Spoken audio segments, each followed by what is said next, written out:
Hello students, कैसे हैं आप। मैं हूं योगेश कुमार, आपका नया केमिस्ट्री फैकल्टी। तो स्टूडेंट्स, लास्ट लेक्चर में हम पढ़ रहे थे सॉल्यूशन चैप्टर का topic colligative properties and overall last lecture में हम 2 कोलिगेटिव प्रॉपर्टीज़ को ख़त्म कर चुके थे। तो चलिए स्टार्ट करते हैं आज का टॉपिक। और आज का हमारा टॉपिक है डिप्रेशन इन फ्रीजिंग पॉइंट। तो चलिए डिप्रेशन इन फ्रीजिंग पॉइंट को समझते हैं, ये क्या होता है। तो बच्चों, इसको समझने के लिए सबसे पहले तो हम फ्रीजिंग पॉइंट को समझ लेते हैं। ठीक, हालांकि इस फ्रीजिंग पॉइंट की डेफिनेशन आप लोअर क्लासेस में पढ़ चुके हैं, सभी जानते हैं, बट फिर भी यहाँ पर हम एक फ्रीजिंग पॉइंट की एक एडवांस डेफिनेशन लेकर आए हैं। तो देखिएगा, हेडिंग लगा दीजिएगा हमारे साथ साथ में, freezing point. Freezing point,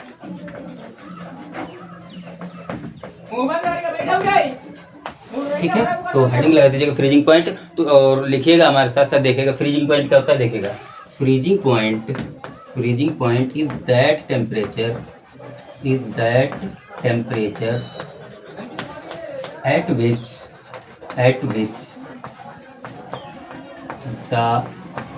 at which the vapor pressure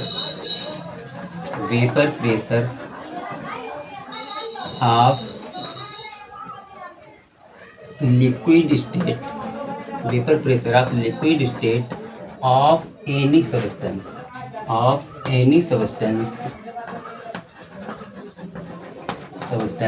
is equals to the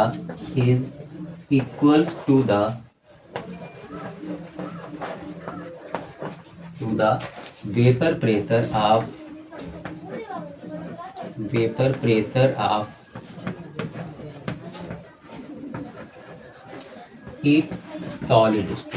of its solid state,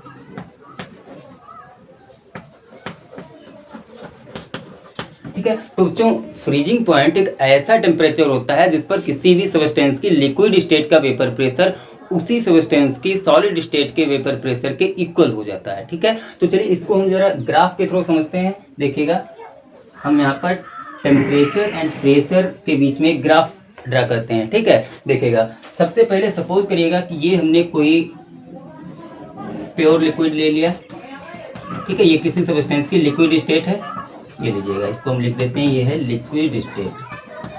ठीक, अब देखिएगा लिक्विड स्टेट है तो इसका कुछ ना कुछ वेपर प्रेशर तो होगा। ठीक है। चलिए इसी सब्सटेंस की हम सॉलिड स्टेट भी ले लेते हैं। ये हमारे पास सॉलिड स्टेट है। ठीक है। हालांकि यहाँ पर सॉलिड स्टेट का भी कुछ ना कुछ वेपर प्रेशर, हालांकि हमें पता है कि सॉलिड का वेपर प्रेशर नहीं होता, लेकिन फिर भी कुछ ना कुछ तो वेपर प्रेशर होता है, बिल्कुल जीरो तो नहीं होगा। ठीक है। तो हम ये मान लेते हैं कि यहाँ पर सॉलिड स्टेट का कुछ वेपर प्रेशर, ये हमारे पास सॉलिड स्टेट हो गई। ठीक है। और ये हमारे पास लिक्विड स्टेट हो गई। तो यहाँ पर देखिएगा, अगर इसके बीच में ग्राफ ड्रा करें, ठीक है, तो देखिएगा हम मान लेते हैं कि यहाँ पर ये हमारे पास टेम्परेचर हो गया और ये हमारे पास प्रेशर हो गया। ठीक है। अब सॉलिड स्टेट का कुछ ना कुछ वेपर प्रेशर होगा। ठीक है। तो हम यहाँ पर कोई पर्टिकुलर पॉइंट मान लेते हैं, ले लीजिएगा। ठीक, अब हमें पता है कि जैसे ही यहाँ से हम टेम्परेचर को डिक्रीज करेंगे तो वेपर प्रेशर भी डिक्रीज होने लगेगा। ठीक है। तो चलिए यहाँ से अगर हम टेम्परेचर को डिक्रीज कर रहे हैं तो देखिएगा ये टेम्परेचर के साथ साथ में वेपर प्रेशर भी डिक्रीज हो रहा है। ठीक है। ये तो ये हमारे पास किसका ग्राफ हो गया, सॉलिड स्टेट का।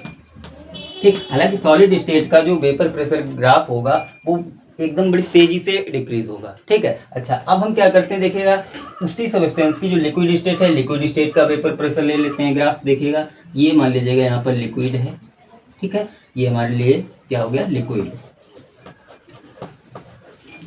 ठीक है बच्चों, समझ में आ गया।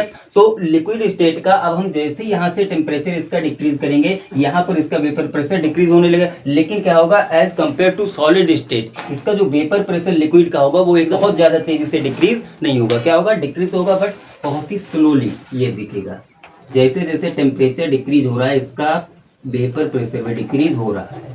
ठीक, अब देखिएगा कोई ना कोई स्टेट ऐसी आ जाएगी जहां पर ये लिक्विड के वेपर प्रेशर का ग्राफ जो है वो सॉलिड के वेपर प्रेशर के ग्राफ को कट कर देगा। ठीक है। और हम यहां से डेफिनेशन से जानते हैं कि एक ऐसा टेम्परेचर जहां पर किसी भी सब्सटेंस की लिक्विड स्टेट का वेपर प्रेशर उसकी सॉलिड स्टेट के वेपर प्रेशर के इक्वल हो जाए, तो उस टेम्परेचर को हम क्या कहते हैं, उस लिक्विड का फ्रीजिंग पॉइंट। ठीक है। तो देखिएगा यहाँ पर इन दोनों ने एक दूसरे के इक्वल हो गए, सॉलिड स्टेट और लिक्विड स्टेट दोनों के जो ग्राफ है एक दूसरे के इक्वल हो गए। तो यहाँ पर जो भी टेम्परेचर होगा ये देखिएगा, ठीक है। यहाँ पर जो भी टेम्परेचर है वो क्या होगा इस लिक्विड के लिए, ठीक, यह इस सब्सटेंस की फ्रीजिंग पॉइंट हो जाएगा, ठीक। तो देखिएगा यहाँ पर हम लिख देते हैं, ये क्या हो गया हमारे पास फ्रीजिंग पॉइंट, इसको हम डिनोट कर देते हैं TF से। अब चूंकि यहाँ पर ये प्योर स्टेट में, इसलिए इसको हम लिख देते हैं TF0।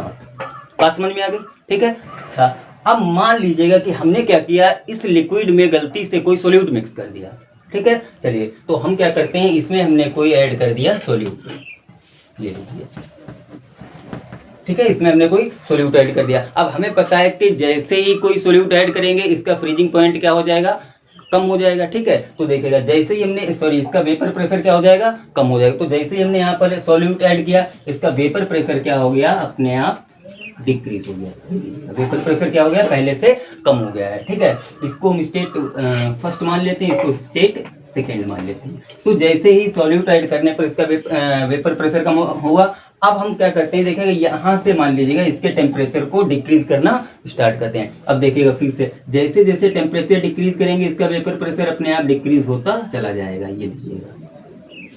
और फिर से यहाँ पर आकर ये जो सॉलिड वाला ग्राफ है उसको इस पर्टिकुलर पॉइंट पर इसने कट कर दिया। अब समझिएगा कि यहाँ पर जिस पॉइंट पर ये दोनों ही वेपर प्रेशर्स इक्वल हो गए, तो उस स्टेट में जो भी हमारे पास सॉल्यूशन होगा उस सॉल्यूशन का क्या हो जाएगा, वो बॉइलिंग फ्रीजिंग पॉइंट हो जाएगा, ठीक है। तो देखिएगा ये यहाँ पर हमारे सॉल्यूशन का फ्रीजिंग पॉइंट हो गया, ये लीजिएगा, ठीक। इसको हम ले लेते हैं TF, ठीक है, ये हमारे पास TF हो गया। अब जरा समझिएगा यहाँ से बात को, देखो यहाँ पर जैसे ही हमने इसमें जो भी हमारे पास प्योर सब्सटेंस था उसमें जैसे हमने सोल्यूट ऐड किया, सोल्यूट का फ्रीजिंग पॉइंट क्या हो, सोल्यूट ऐड करने से फ्रीजिंग पॉइंट क्या हो गया, इस सोल्यूशन का पहले से कम हो गया। देखिए पहले से फ्रीजिंग पॉइंट इसका कैसा था, ज्यादा था, लेकिन जैसे हमने सोल्यूट इसमें ऐड कर दिया इसका फ्रीजिंग पॉइंट क्या हो गया, कम हो गया। तो यहाँ से समझिएगा जरा, यहाँ पर जो टेम्परेचर का डिफरेंस है, ये डिफरेंस, ठीक, बस इस डिफरेंस को हम क्या कह देंगे, इस डिफरेंस को हम कह देंगे डिप्रेशन इन फ्रीजिंग पॉइंट, ठीक है। और इसको हम डिनोट कर देते हैं डेल्टा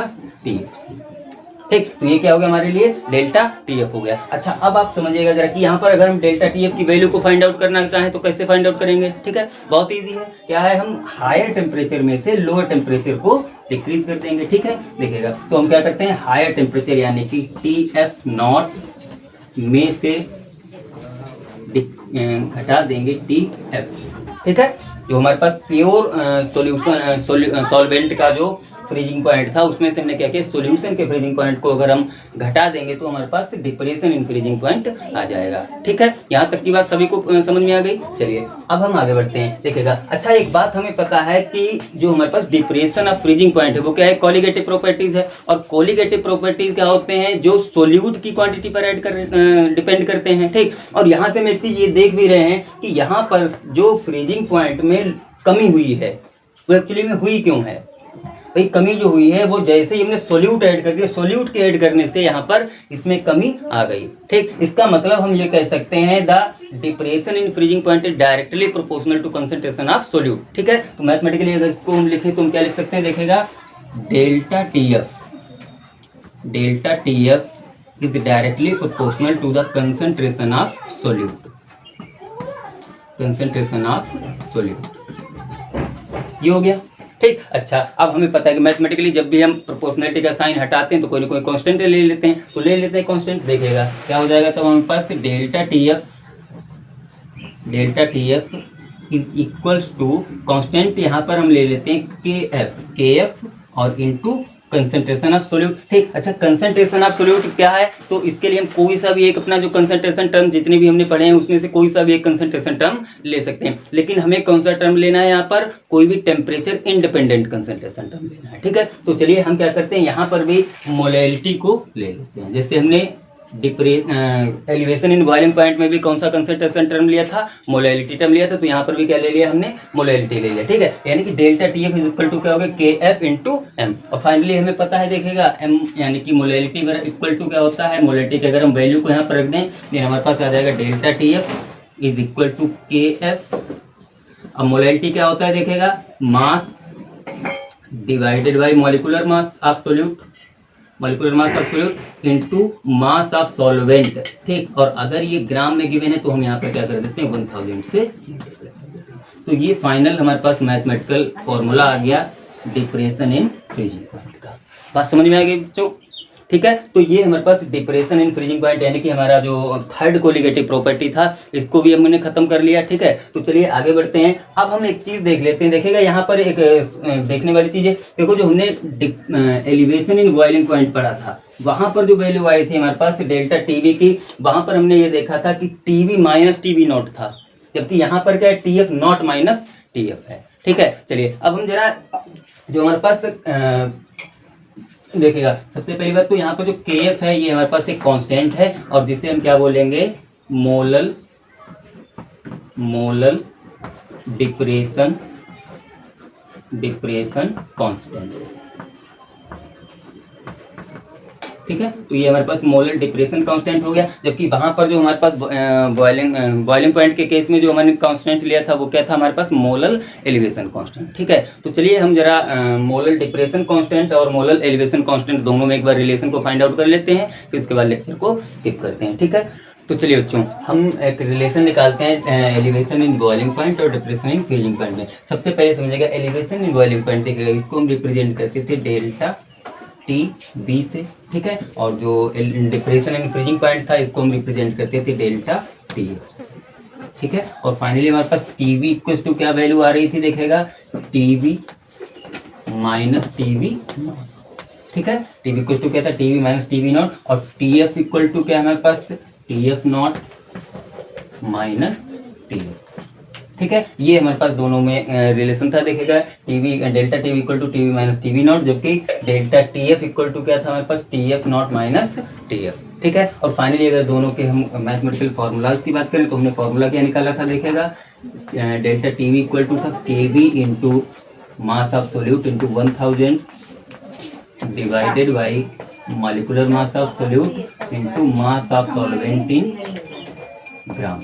ठीक है, ये इसके लिए फार्मूला था। ऐसे ही हमारे पास जो डिप्रेशन इन फ्रीजिंग पॉइंट हमने निकाला है इसके लिए फार्मूला क्या था, देखिएगा Kf into mass of solute into 1000 divided by molecular mass of solute into mass of solvent in gram. ठीक है, तो ये दोनों के लिए फाइनली फार्मूले आए थे। ठीक, चलिए अब हम क्या करते हैं, यहाँ से जो हमारे पास मोलर एलिवेशन कांस्टेंट एंड जो हमारे पास मोलर डिप्रेशन कांस्टेंट था, इन दोनों की यूनिट चेक कर लेते हैं। ठीक है, तो हेडिंग डाल दीजिएगा unit of KB and KF ठीक है, तो समझिएगा जरा, देखिएगा केवी एंड केएफ दोनों की अगर हम यूनिट निकालें यहाँ से, तो एक बात समझिएगा, यहाँ से देखो अगर हम केवी इक्वल टू निकालें, ठीक है, इसको फार्मूले को इस तरीके से भी हमने लिखा था, क्या लिखा था, देखिएगा केवी इंटू एम। ठीक है, ऐसे इसको हमने क्या लिखा था, के एफ इंटू एम। अब यहाँ से फाइनली अगर हम वैल्यू निकाले के बी की, तो देखिएगा क्या आ जाएगा, delta T B upon M. ठीक, ऐसे अगर यहाँ से के एफ की वैल्यू फाइंड आउट करेंगे, देन हमारे पास के एफ इक्वल टू क्या आ जाएगा, delta T F upon M. अब दोनों ही केस में देखिएगा यहाँ पर जो है हमारे पास है क्या है, तो टेम्परेचर ही एक्चुअली में, जो डेल्टा टी बी या डेल्टा टी एफ है, ये दोनों ही क्या है, टेम्परेचर है। ठीक है, और टेम्परेचर के लिए देखिएगा यूनिट क्या आ जाती है, टेम्परेचर। ठीक, यानी कि ओवरऑल हम ये कह सकते हैं डेल्टा टी और अपॉन क्या है, देखिएगा एम। दोनों ही केस में, चाहे एलिवेशन की बात करें और चाहे डिप्रेशन की बात करें, दोनों ही केस में क्या आ रहा है, डेल्टा टी बाई एम। ठीक है, अच्छा, अब टी यानी कि टेम्परेचर, टेम्परेचर की यूनिट क्या होती है, डिग्री सेल्सियस। ठीक, और मोलैलिटी की यूनिट क्या होती है, मोल। ठीक है, तो ये हमारे लिए यूनिट आ गई केवी एंड केएफ, दोनों की क्या है, डिग्री सेल्सियस पर मोलर। ठीक, अच्छा, फाइनली अगर इसको केल्विन में रिप्रेजेंट करें तब ये हो जाएगा हमारे पास केल्विन। ठीक है, अच्छा, अब मोलैलिटी क्या होता है, देखेगा मोल पर केजी। ठीक है, अपॉन मोल पर केजी। ठीक, यानी कि अगर केल्विन में इसको रिप्रेजेंट करें, देन हमारे पास यूनिट क्या हो जाएगी, केल्विन किलोग्राम पर मोल। ठीक, तो फाइनली ये हमारे पास डिप्रेशन इन फ्रीजिंग पॉइंट और एलिवेशन इन बॉइलिंग पॉइंट दोनों की यूनिट हो गई। ठीक, अच्छा, अब हम वाटर के लिए जरा इन दोनों की वैल्यूज चेक कर लेते हैं, देखिएगा,